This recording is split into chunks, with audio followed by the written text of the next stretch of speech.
Bom, aula 23. Nesse vídeo eu queria comentar com vocês alguns materiais bibliográficos, né, que estão disponíveis na internet. Ainda falando sobre célula de combustível e hidrogênio, tá? Só tirar algo, fazer algumas considerações sobre os diversos assuntos abordados aí nos últimos vídeos, tá? Como, por exemplo, falar-se da economia do hidrogênio, dos processos de produção de hidrogênio, enfim, tá? Um vídeo que fala-se sobre diversos assuntos assim de uma forma solta, tá? Esse aqui, por exemplo, esta é uma figura que acho que foi extraída aí, não sei se foi no ano passado. Ele fala sobre perspectivas da produção de hidrogênio, tá? Que, assim, o hidrogênio é um gás que é produzido em diversos países, tem lá suas diversas aplicações, e a tendência, né, de crescimento na sua produção e consumo, tanto devido ao aumento da produção por parte dos consumidores de hidrogênio já existentes, ou também quando pelo fato de estar saindo-se em busca, né, de clientes novos, tá?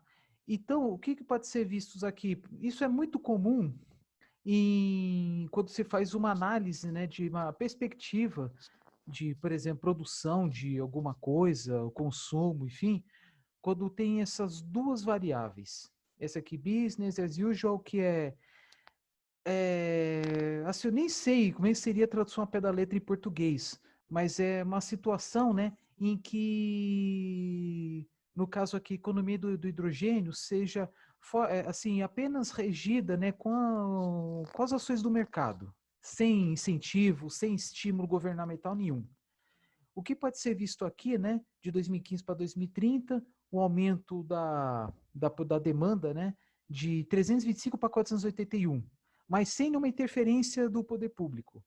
Agora, quando fala bichos, né, ambicioso, é quando tem algum programa de estímulo, um programa, por exemplo, aplicação de taxas em cima de tecnologias concorrentes, né? No caso aqui está falando de hidrogênio, vamos supor aí uso de combustíveis fósseis para aplicações concorrentes ao do hidrogênio, a sobretaxá-los visando o estímulo à concorrência deles, né? No caso hidrogênio.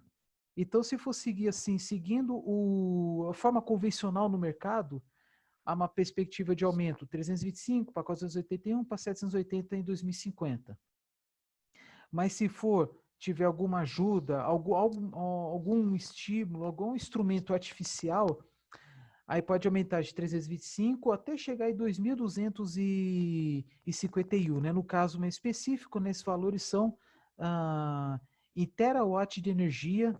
Tá? Aqui vou traduzir, né? Hidrogênio pode fornecer até 24% da demanda total de energia ou até 2.250 terawatt-hora de energia na União Europeia até 2050. Tá? Só para efeito de comparação, a produção de energia elétrica no Brasil tem em torno de 500, 550 terawatt-hora. Então seria algo como 4 vezes, entre 4 e 5 vezes maior que a energia elétrica no Brasil hoje, né? Aqui no caso só hidrogênio. Então, é como vocês estão observando, a produção e o consumo de hidrogênio, a economia do hidrogênio, ela é autossuficiente para algumas aplicações, como indústrias químicas, algumas, né? Já até falei nos últimos vídeos nas aplicações de hidrogênio. Mas existe um mercado potencial, né, que carece de maiores investimentos, investimento com infraestrutura, enfim, né, que pode ser estimulado. Por exemplo, aqui, geração de potência, transporte, aquecimento, enfim, né? Então, é isso que ele está dizendo nesta figura, tá bom? Que mais? Eu vou mostrando também, digamos, alguns PDFs, alguns arquivos, né, que mostrando, né, de forma pontual algumas informações que eu julgo eu serem bastante relevantes aqui para este vídeo, tá? Uma coisa que fala-se muito na mídia, né, é a sua aplicação, é o uso de hidrogênio nos veículos, né? Então, existem aí materiais que mostram, por exemplo, revistas de carros, que falam sobre o lançamento de um modelo, de um veículo, a célula de combustível, mas claro, né, tem toda uma discussão, né, dos pontos prós e pontos contra, que são necessários, tá? Vou dar o exemplo alguns materiais que eu vou mostrar agora, que fala sobre o lançamento de um carro da Nissan que possui aí célula de combustível de óxido sólido, que é uma tecnologia até então que não era muito comum para tal, né? E então, né, eu falo não muito para tal porque tem outra tecnologia que é de membrana polimérica, que é muito mais comum, né? Mas enfim, tá aqui. Nissan anuncia o desenvolvimento do primeiro veículo do mundo com o sistema SOFC que utiliza bioetanol para gerar energia elétrica.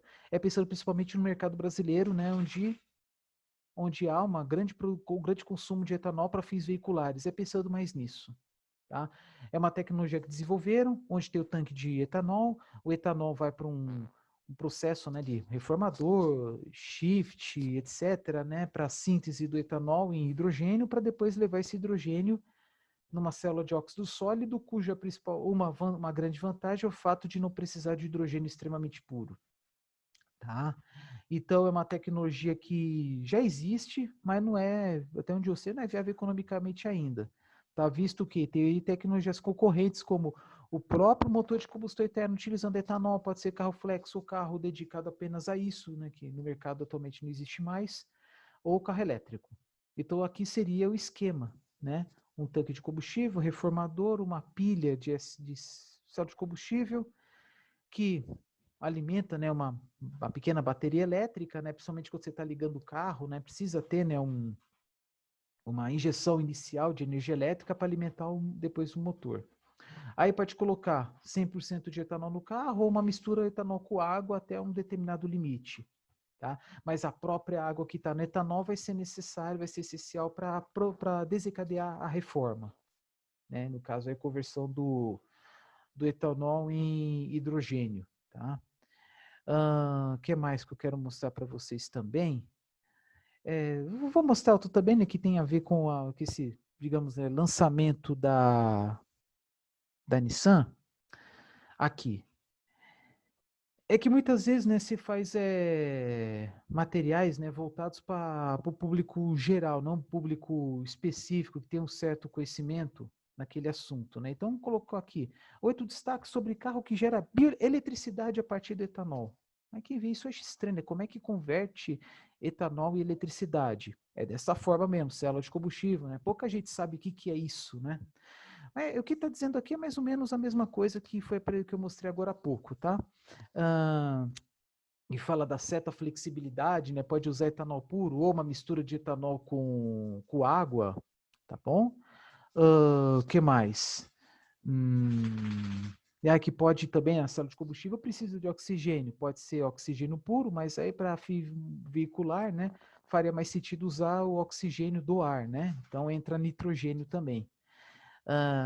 Diferentemente dos sistemas convencionais, ele integra o sistema, né, reformador, né, produz hidrogênio e integra a célula como sua própria fonte de energia, proporcionando uma eficiência para dar ao veículo autonomias similares aos dos carros movidos a gasolina. Tem uma coisa também, por que pesquisar hidrogênio em carros? Porque abastecer carro com hidrogênio é muito mais rápido que abastecer com energia elétrica. Tá? Aí tem as vantagens lá do fato de ser silencioso, estável, etc. Né? Que mais? Eu falo o fato, né? Eu uso etanol. Etanol pode extrair, pode ser produzido através de diversas matérias-primas. Em vários lugares do mundo é produzido etanol, né? Tem a questão do ciclo do carbono que é fechado, né? No caso, o CO2 gerado volta para a natureza. Então, o carro como esse aí vai gerar tanto gases provenientes da reforma a vapor de etanol, mas também a água da síntese de hidrogênio na célula, né? Os custos de funcionamento são notavelmente baixos, o termo baixo é muito relativo, né? Eu posso achar baixo, outro pode achar alto. Como falei para vocês, né, uma tecnologia totalmente nova, então é muito comum que as pessoas tenham sejam reticentes, tá? E muitas vezes espera o próprio mercado apresentar, né, se vale a pena ou não, né? Vamos supor, o vizinho vai comprar o carro antes, então vamos ver, né, o que ele achou. É basicamente isso. Que mais? Tem outros assuntos que eu queria comentar também sobre a cadeia, né, do hidrogênio, célula de combustível, mas vou procurar ser bastante rápido, né, visto que tem muita coisa aqui para para mostrar para vocês. Nesse material aqui, produção de hidrogênio, armazenamento, transporte e desafios, né, com aplicações, uma revisão. Tá? Ele é muito comum, né, aparecer materiais. Deixa eu ver aqui, peraí, acho que eu me confundi. Não, tá certo. Ele é muito comum, por exemplo, aparecer materiais assim que são revisões, tá? Que fala sobre os avanços tecnológicos, né, daquela tecnologia, enfim. Mas vamos ver aqui o que eu queria mostrar para vocês. Aqui fala um pouco da uma parte das tecnologias aí que eu já comentei anteriormente, mas vou mostrar uma coisa bem rápida aqui sobre as eficiências, tá? Eu já tinha mostrado algo parecido para vocês antes, mas isso aqui, por exemplo, é um item muito interessante, né, para estudar ou não uma tecnologia. Fala sobre eficiência. Tá? Aqui, a grosso modo, eficiência da produção de hidrogênio por meio da reforma a vapor. 70% a 85%. Aqui colocou duas faixas diferentes que vai depender da referência bibliográfica que pegou. Né? Isso aí é exemplo de uma revisão bibliográfica. Então, quando fala isso, é que assim, 85% é o máximo possível, com aquelas tecnologias já implantadas, nada impede de ter um avanço na área da engenharia, né? Mas tem assim restrições até na física da reação, tá? Então, assim, a reforma a vapor ele é altamente eficiente em comparação às outras, que é uma das principais, aí a oxidação parcial, reforma autotérmica um pouco mais baixas, aí tem pirólise e gaseificação. Reações termoquímicas como essa aí, elas têm uma eficiência mais baixa por si só, e para a produção de hidrogênio conseguem valores mais baixos, né? Aí tem outros também que possuem eficiências bem mais baixas também, né? Então, ainda tem como trabalhar mais um pouco para aumentar essas eficiências. Aí tem a grau de maturidade disponível comercialmente, enfim. Como falei, né, reforma a vapor existe nas refinarias, né, produção de hidrogênio utilizando gás natural, CH4, né, metano especial. Tá? Aí fala aqui sobre os avanços tecnológicos na produção, transporte e armazenamento, tá? Não vou entrar muito em detalhes. Os custos, olha só que interessante. E outra coisa, né? Quanto maior a tecnologia, quanto maior o processo, né? O custo do hidrogênio torna-se mais baixo. Aqui, por exemplo, dólares por quilo. Varia aí em torno de 1 até aqui mesmo 10 dólares o quilo, né, usando aqui fotoeletrólise. Assim, só para mostrar para vocês aí, né, que teve um vídeo que eu mostrei que eu tirei uma foto de um posto na Alemanha, 3 euros o quilo, o euro está um pouquinho mais valorizado que o dólar, 10, 15%, né, então não é muito diferente, tá? Mas isso aqui é custo de produção, né, que lá que eu tirei foto é custo de venda, né, mas pode ser que tenha aumentado. O que mais? Bom, isso é legal, né? Como é o tanque de hidrogênio, que é uma ilustração, né? Como é o tanque de hidrogênio, fala-se muito do uso da fibra de carbono, ser leve, resistente a choques, impactos, por exemplo, né?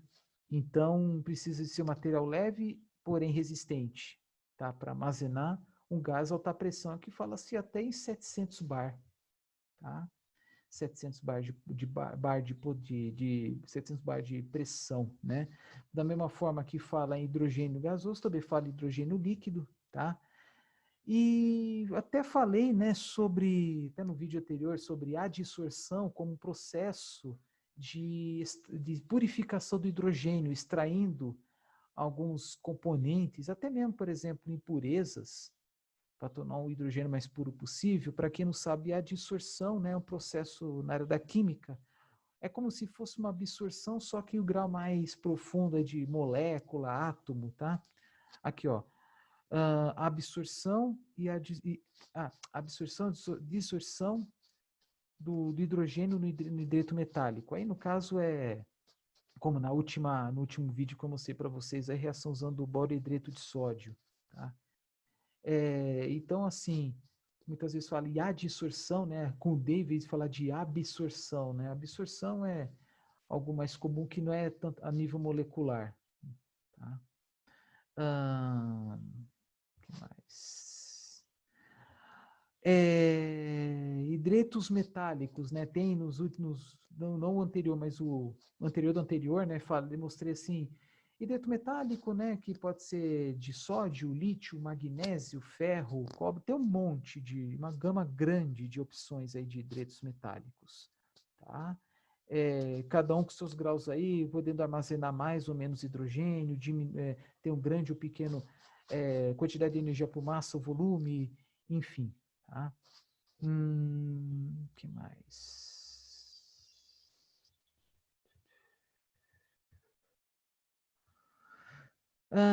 Catalisadores, né? Ainda não falei sobre isso, né? Que materiais que eu posso usar para catálise, né? Geralmente usa-se metais caros, tá? Metais que são mais específicos para síntese química, então dificilmente vê certos metais para outras aplicações, dificilmente. Então você vê muito assim, platina, rutênio, aqui tem paládio, uma soma aí com prata, ouro, cobalto, né? Para este tipo de aplicação. Tá? Então, os metais mais comuns, né? Não estou dizendo que são usados puros, nesse caso é puro, né? Mas todos aqui que são substâncias mesmo, né? É, em geral, são metais caros, a tendência é diminuir a quantidade desses metais para baratear o processo de produção de hidrogênio também, né? Para produção na célula de combustível, na eletricidade e calor, ou com geração eletroquímica, e até usar substâncias mais baratas, substâncias orgânicas, enfim. Então, tem metais bem caros como platina, rutênio, prata, ouro, cobalto, e também até metais mais baratos como níquel, ferro. Ferro não é muito comum, mas níquel é comum por causa do custo mais baixo, por incrível que possa parecer, né? Porque níquel já é caro. Só que esses metais, né, estão sempre numa material de base. Pode ser, por exemplo, a alumina. O que é alumina? É muito usado para a indústria do alumínio, mas também usado para materiais duros, por exemplo, lixas, tá? Então, assim, muitas vezes é o metal com uma determinada base. Podendo ser, como falei, alumina, por exemplo, mas tem outras bases também, tá? Que depois de um tempo eles são substituídos, mas podem ser reciclados dependendo do grau aí de contaminação que eles alcançaram. E essas superfícies aí dos catalisadores, até mesmo dos anodos, dos catodos nas células, e também, por exemplo, superfícies dos materiais usados para purificação, geralmente são superfícies porosas, tá? Para aumentar a área superficial e, com isso, aumentar a reatividade, tá? Então, tem substâncias também que são altamente porosas para que penetre algumas moléculas menores e deixe passar as moléculas maiores. Por exemplo, sílica, carvão ativado, tá? Para quê? Para entrar as moléculas de água nos poros e deixar passar as substâncias maiores, tá? Por exemplo, bom? Então, é mais ou menos isso. Aqui, só para reforçar, né? Aqui ele fala, né, de algumas aplicações, tudo bem, né? Já falei, né, as principais aplicações, mas não custa reforçar, né? O uso do hidrogênio em diferentes indústrias, por exemplo, na petroquímica, na síntese de combustíveis, porque a tendência na parte de combustíveis é ter combustíveis com menor teor de carbono e maior teor de hidrogênio, tá? Maior poder calorífico, por consequência, mais limpos, etc. Dá até fazer uma comparação, né, com os combustíveis utilizados na Revolução Industrial. No caso do carvão mineral, né, tem mais carbono. Aí entrou aí os derivados de petróleo, menos carbono, mais hidrogênio. Antigamente era o quê? Uma proporção de 2, 3 carbonos para um hidrogênio. Depois foi entrando a proporção 2 para 1, até mesmo 1 para 1. Né? Por exemplo, gasolina, diesel. Mas gasolina é mais proporção perto de 1 para 1, carbono e hidrogênio. E com o passar do tempo, né, vai diminuindo, né, a proporção carbono e hidrogênio. Por exemplo, etanol C2H5H, 2 carbonos, 6 hidrogênios. Até chegar ao hidrogênio puro, né, que é 0 carbono, hidrogênio infinito. Pelo menos na teoria. Aqui, usa-se hidrogênio para síntese de combustíveis, mas também para processos de purificação, extração de impurezas, como aqui, remoção de enxofre, que é o principal, hidrodesulfurização, hidro de hidrogênio. hidrocraqueamento de grandes hidrocarbonos para destilados. Tá? Craqueamento, eu falei antes, né, que usa-se calor para separar os derivados do petróleo. Aí hidro, de alguma forma, insere-se hidrogênio no meio do processo para a produção do produto final. Indústrias químicas, síntese da amônia, até esqueci de falar, né, do metanol, né, falei tanto na amônia porque na agricultura, né, produção de nitrato de amônio, por exemplo. Alimentos, né, que conversão de açúcares e polióis, eu não sei dizer com detalhes, mas aqui, óleos comestíveis e gorduras, gordura vegetal hidrogenada, tá? Até mesmo, conversão de telo é sebo e gordura para alimentação animal, mas muito específico. Até mesmo aqui, ó, síntese de nylons, poliuretanos, poliésteres, poliolifinas, né, polímeros, né? Enfim. Na área da metalurgia também procura-se utilizar o hidrogênio de alguma forma, até mesmo visando a substituição no futuro, mas é um futuro distante, né? Substituição do coque de carvão em hidrogênio nos alto-fornos, por exemplo. Tá? E também usado na cearia, né, que tem o processo lá de redução, atmosfera redutora para a produção de aço, magnésio, molibdênio, etc. Tá? Tochas de soldagem também, pode ser usado também em processo de uso de soldagem, porque a temperatura da chama é bem alta. Uma coisa tem que tomar muito cuidado, eu não falei de segurança, né? Para quem já sabe, já fez aí, por exemplo, combustão e combustíveis, pelo menos, até o que eu imagino, já deve ter visto os conceitos de limite inferior e limite superior de flamabilidade. Isto é, a proporção, né, porcentagem, né, mas fala, que tem no ar, né, combustível versus em relação ao volume total. O problema do hidrogênio é que o limite inferior de flamabilidade é baixo, o limite superior é alto, isto é, uma janela muito grande. Eu não lembro de cabeça, mas deve ser algo em torno de 12% a 70%, mínimo e máximo, e os outros combustíveis é uma diferença bem menor. Então, óbvio, abaixo do limite inferior e acima do limite superior de flamabilidade, o hidrogênio não queima, porque precisa de comburente. Então, como ter essa janela grande, né, é um cuidado que deve ter, especial em ambientes fechados. Mas, em compensação, como o hidrogênio é extremamente leve, a chama do hidrogênio tende a subir, formando um filete para cima, não espalhando para os lados. Tá? Porque ele é muito mais leve que o ar. Tá? Que mais? Aqui. Indústria da eletrônica, como comentei, né, que é mais para produção de metais extremamente puros, semicondutores extremamente puros, né? Aqui, até mesmo produção de tubos de vácuo, TVs das antigas, né? Vidros, né? Como já comentei, enfim, tá? Até mesmo ele pode ser usado como se fala, fluido refrigerante em sistemas especiais, até mesmo usado na informática. Tá? Falo fluido refrigerante porque ele absorve muito calor também, tem, tem uma alta condutividade térmica. Tá? Vamos passar para outro PDF. O que mais que tem aqui?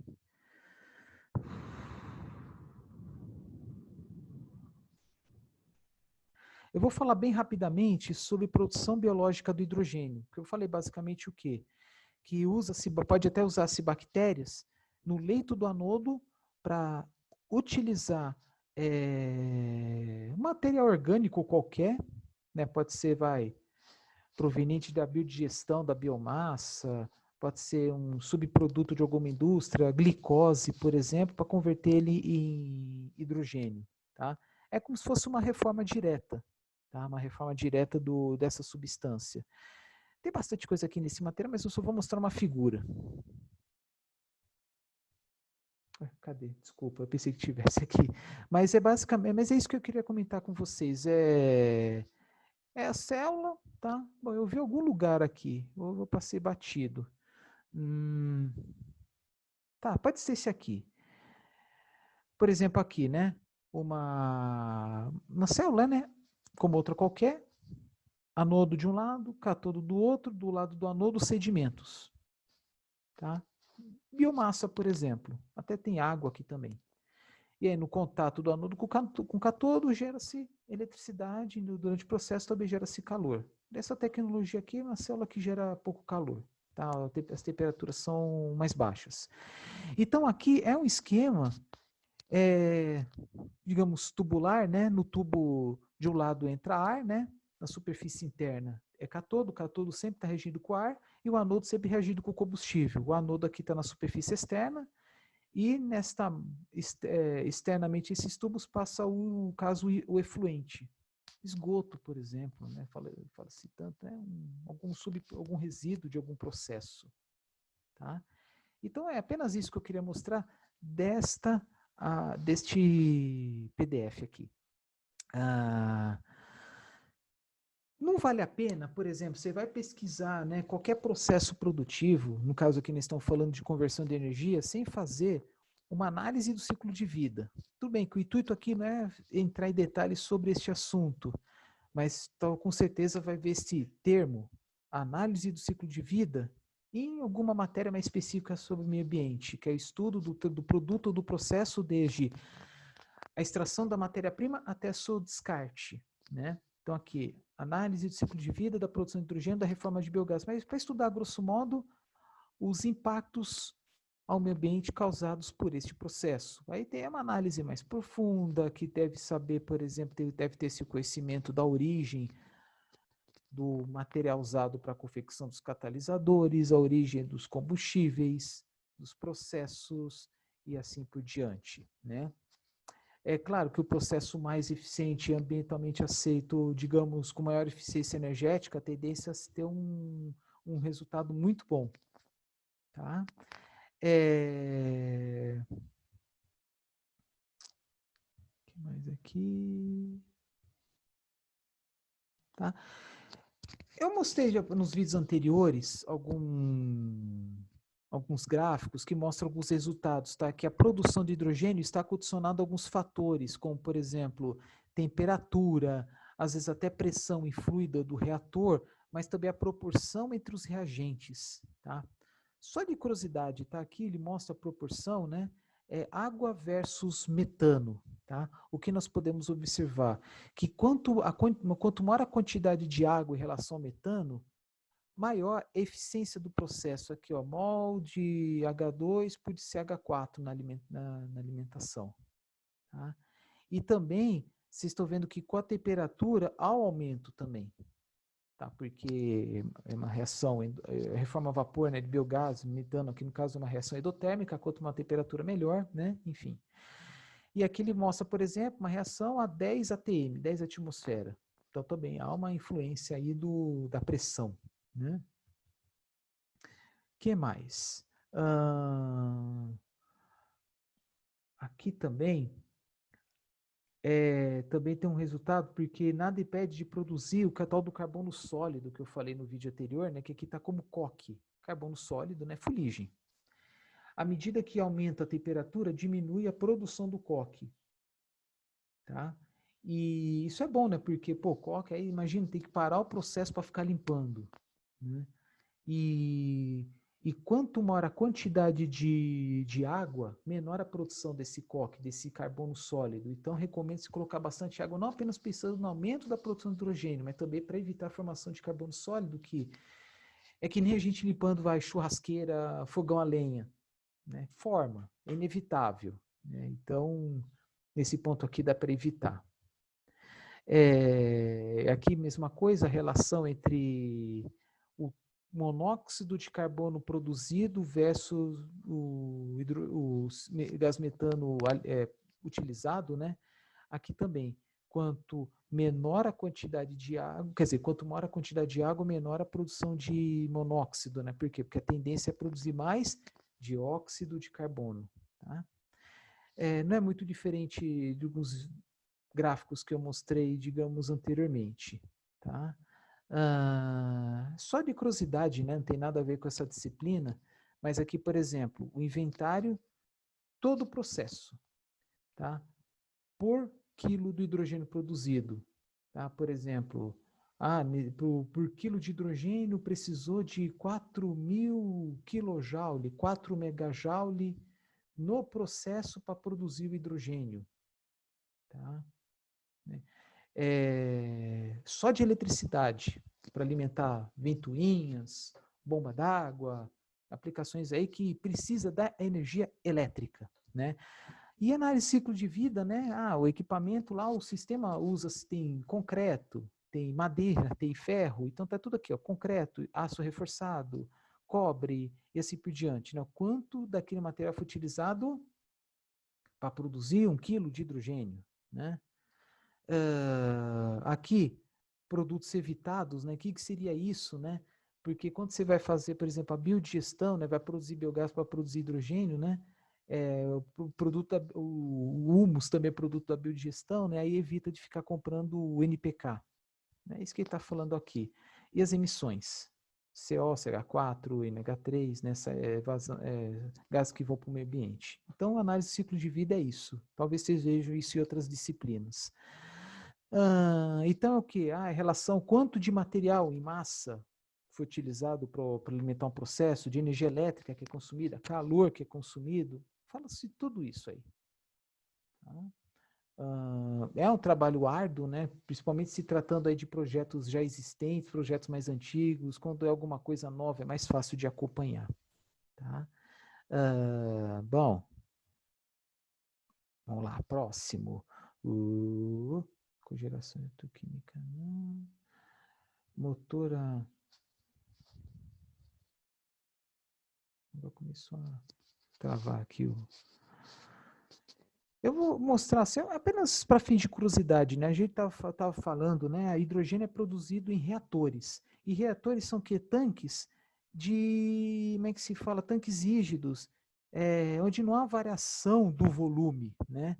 Só que o que eu encontrei na internet, que tem pesquisa também para produção de hidrogênio usando motor de combustão interna. Então, usa a estrutura do motor de combustão interna, né? Que tem a parte fixa, né, que é do bloco do motor, e a parte imóvel, que é o pistão.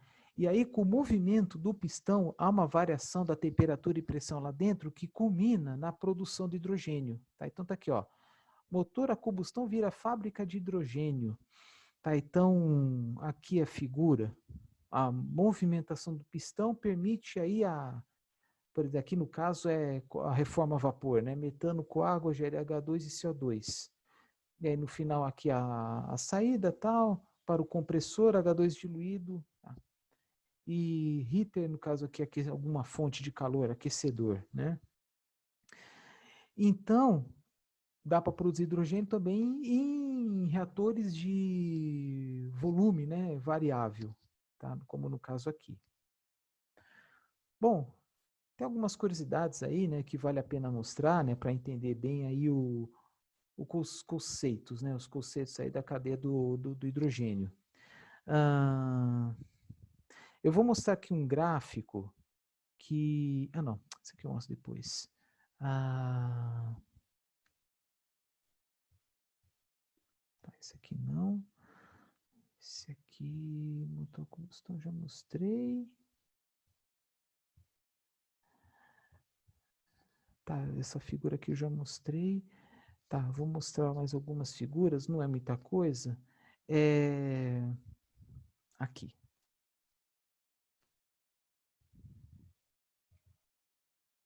Tem algumas figuras que eu vou mostrar sobre a produção mundial de hidrogênio atual e futura e suas aplicações, tá? Vai até só como repetitivo, mas o que eu vou mostrar aqui são as perspectivas, né? Espera-se, né, que em 2050, com o aumento da demanda de hidrogênio para fins energéticos, aumentar aí consideravelmente a sua produção, né? Tanto que está aqui, espera-se, né, que se tiver uma economia consolidada tal do carro hidrogênio em 2050, aumente até 9 vezes. O mercado até chegar em torno aí de 99, quando é 2 M's maiúsculos, milhões de toneladas por ano. E só para mostrar para vocês, né, que usa-se muito aí para refinarias, produção de amônia, enfim, daqui a pouco vou mostrar outra figura aí bastante similar. Então tem esses estudos aí de potencial, perspectivas, enfim. Só para reforçar um pouco o que eu falei antes, né? Ainda há uma necessidade maior de energia entrando do que energia saindo. Esse projeto aqui, por exemplo, que foi realizado na Finlândia. produção de hidrogênio por meio da gasificação da biomassa. O que está chamando a atenção aqui? Eficiência total da biomassa para hidrogênio é 70% em condições ótimas, e ótimas ainda. Então, 100 megawatt-hora de biomassa consegue produzir 70 megawatt-hora de hidrogênio, embutido no PCI do hidrogênio. O custo estimado em 2,60 euros o quilo. Na foto que eu mostrei para vocês na Alemanha, 3 euros, né? Levando em consideração o custo da biomassa, 25 euros o megawatt-hora. Tá? Então, esse é um projeto piloto, tá? Para ter o conhecimento tecnológico, tá? Não é para produção de hidrogênio em larga escala, porque tem muita coisa ainda a ser, digamos, amadurecido, né? O que mais que tem? Aqui, não, isso que eu já mostrei.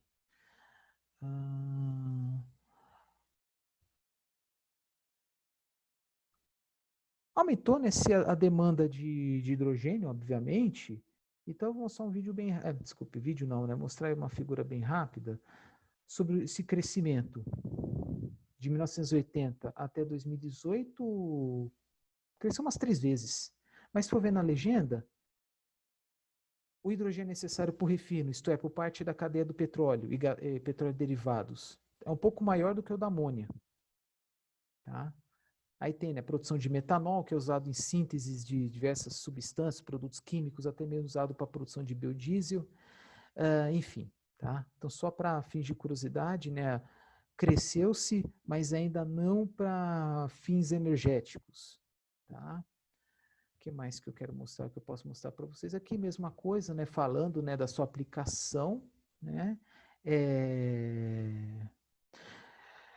Só que assim, agora que a participação não é tão grande da parte do refino, né? Porque aqui está somando tudo, amônia, polímeros, resina. Aí polímeros, falei, por exemplo, poliuretano, nylon, etc.